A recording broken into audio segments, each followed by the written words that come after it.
Salam guru penggerak. Perkenalkan, nama saya Ivana Siboya. Saya calon guru penggerak angkatan 6 dari Tapanuli Utara. Pada demonstrasi kontekstual kali ini, saya akan melaksanakan praktik segitiga restitusi terhadap siswa saya dalam dua kasus yang berbeda. Apa itu restitusi? Menurut Gosen, restitusi adalah proses menciptakan kondisi bagi murid untuk memperbaiki kesalahan mereka sehingga mereka bisa kembali pada kelompok mereka dengan karakter yang lebih kuat.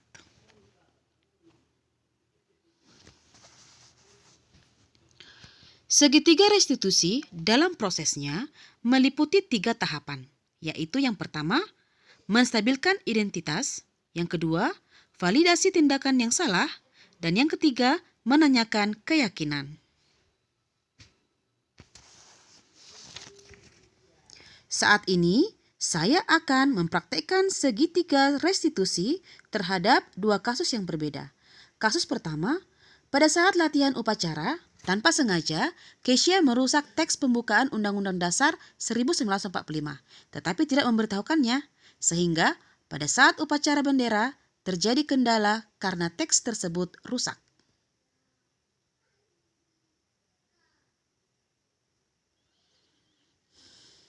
Kasus yang kedua, Ruben sering tidak mengerjakan PR-nya. Suatu kali, dia juga meninggalkan hasil diskusi kelompoknya, sehingga Ruben dan teman-teman kelompoknya tidak dapat mempresentasikan hasil diskusi mereka.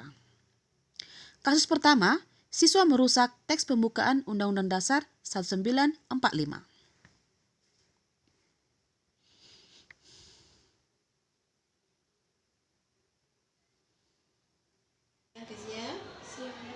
Kamu tahu nggak kenapa ibu panggil hari ini? Iya, kamu sudah merusak naskah pembukaan Undang-Undang Dasar waktu latihan upacara kemarin kan? Dan kamu juga tidak beritahukannya kepada ibu, sehingga kamu lihat tadi pagi kan? Upacara kita jadi terbengkalai karena ternyata naskah pembukaan undang-undang kita rusak. Iya. Sekarang ibu tidak mau mencari kesalahan-kesalahan lagi, tidak mau mencari siapa yang salah, ya, karena setiap orang itu melakukan kesalahan. Tetapi bagaimana kita memperbaiki kesalahan kita dan bertanggung jawab, ya kan? Apalagi kamu sebagai seorang murid harus memiliki jiwa bertanggung jawab, ya. Kira-kira apa alasan kamu? Kenapa ketika kamu berusaha, kenapa nggak langsung beritahukan sama ibu?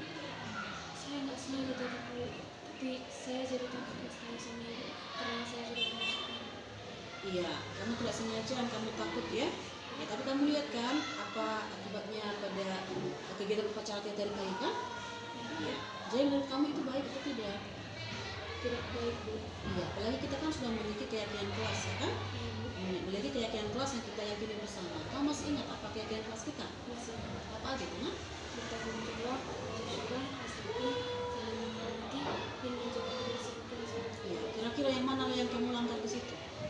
Tidak bertanggung jawab, sama tidak jujur. Iya, kamu tidak bertanggung jawab, tidak jujur, ya kan? Bahwa kamu telah merusak naskah pembukaan undang-undang tersebut, ya. Kira-kira apa yang bisa kamu lakukan untuk memperbaiki kesalahan kamu itu? Saya akan mengganti dan memetik ulang naskah yang saya rusak, Bu. Itu adalah hal yang baik ya yang bisa kamu lakukannya. Kamu memetik ulang naskah tersebut dan memperbaikinya, ya kan? Kapan kira-kira bisa kamu kerjakan itu, Kesia? Besok saya akan mencegah. Iya. Ibu yakin kamu adalah anak yang baik, anak yang bertanggung jawab. Ini adalah pembelajaran bagi kamu ya. Bahwa ketika kamu melakukan kesalahan, kamu harus berani bertanggung jawab dan jujur, ya kan? Kamu punya cita-cita kan? Apa cita-cita kamu? Menjadi polwan. Ya, apalagi menjadi seorang polwan. Seorang polwan itu harus bertanggung jawab dan jujur ya kan? Ya, jadi itu nilai-nilai yang harus kamu tanamkan dalam dirimu.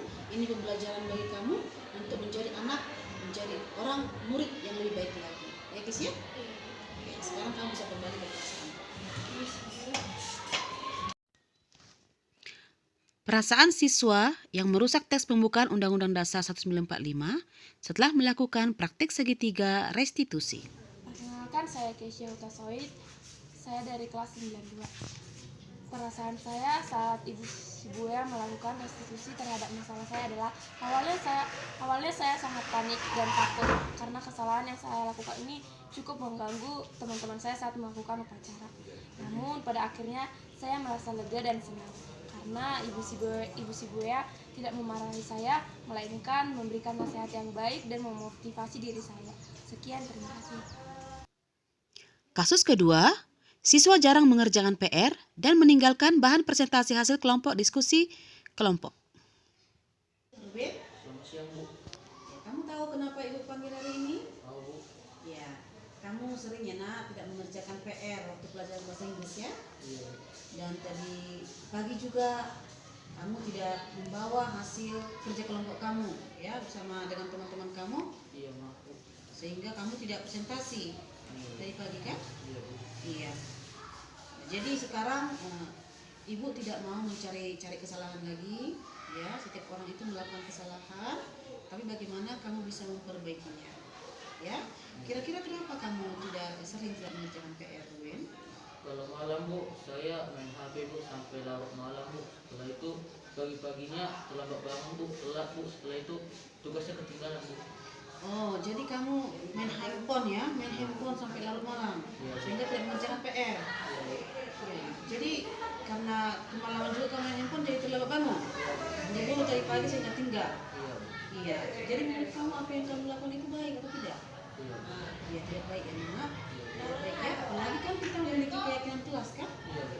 Kamu masih ingat apa keyakinan kelas kita nak? Ya, coba kamu sebutkan. Bertanggung jawab, kejujuran, disiplin, saling menghormati, dan menjaga kebersihan, Bu.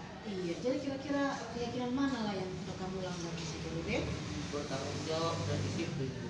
Iya. Kamu tidak bertanggung jawab ya? Iya, Bu. Dan tidak disiplin, ya, tidak disiplin waktu. Iya, Bu. Iya kan? Iya, Bu. Ya. Jadi kira-kira apalah yang bisa kamu lakukan nak untuk memperbaiki kesalahan kamu? Pertama, Bu, saya akan minta maaf, Bu, kepada teman kelompok saya, Bu, karena saya sudah kelupaan, Bu, membawa hasil diskusi kami. Pada tadi pagi saya terburu-buru, Bu, jadi ketinggalan. Ya, bagus. Jadi mengenai kamu tugas PR yang tidak kamu kerjakan, apa yang bisa kamu lakukan? Saya, Bu, akan mengurangi bermain HP, Bu, dalam malam dan mengerjakan tugas, Bu, tepat waktu, Bu. Ya, itu yang bisa kamu lakukan ya. Iya. Ya, jadi kapan kamu bisa melakukan itu? Hari ini, Bu. Jadi hari ini kamu sudah bisa mengurangi bermain handphone? Iya, Bu. Ya, bagus. Itu komitmen dalam dirimu ya nak. Iya, Bu. Dan yakin kamu bisa memperbaiki diri kamu. Ya, kamu adalah anak yang disiplin, kamu adalah anak yang baik ya, Ruben. Jadi kamu bisa memperbaiki diri kamu. Apalagi kamu punya cita-cita kan? Iya, Bu. Ya, apa cita-cita kamu? Jadi astronot. Menjadi astronot. Nah, itu cita-cita luar biasa. Ya, Iya, Bu. seorang astronot itu harus disiplin kan? Harus bertanggung jawab. Kamu juga harus belajar keras agar bisa menjadi seorang astronot. Iya, Ya Bu. kan, nak? Iya, Bu. Ya, jadi mudah-mudahan ini adalah pembelajaran bagi kamu. Apa yang kamu lakukan hari ini, apa yang terjadi pada hari ini itu menjadi pelajaran bagi kamu agar kamu bisa menjadi anak yang lebih baik lagi, ya nak? Iya, Bu. Iya. Ibu rasa cukup hari ini kamu bisa kembali ke kelas kamu. Iya, Bu. Terima kasih, Bu. Perasaan siswa yang tidak mengerjakan PR saat melakukan praktik segitiga restitusi. Perkenalkan, nama saya Ruben Purba. Perasaan saya ketika Ibu Sibuya melakukan restitusi terhadap masalah saya adalah awalnya saya takut ketika Ibu Sibuya memanggil saya atas masalah saya. Tapi saya menjadi senang dan menjadi tenang karena Ibu Sibuya tidak marah-marah atas masalah saya. Apalagi Ibu Sibuya memberikan motivasi kepada saya untuk berubah seminggu selanjutnya. Jadi yang awalnya saya takut menjadi senang dan menjadi tenang untuk memperbaiki sikap saya yang kurang baik dengan cara menerima motivasi yang diberikan ibu itu kepada saya. Terima kasih. Demikianlah penerapan segitiga restitusi yang saya lakukan. Terima kasih. Salam Guru Penggerak.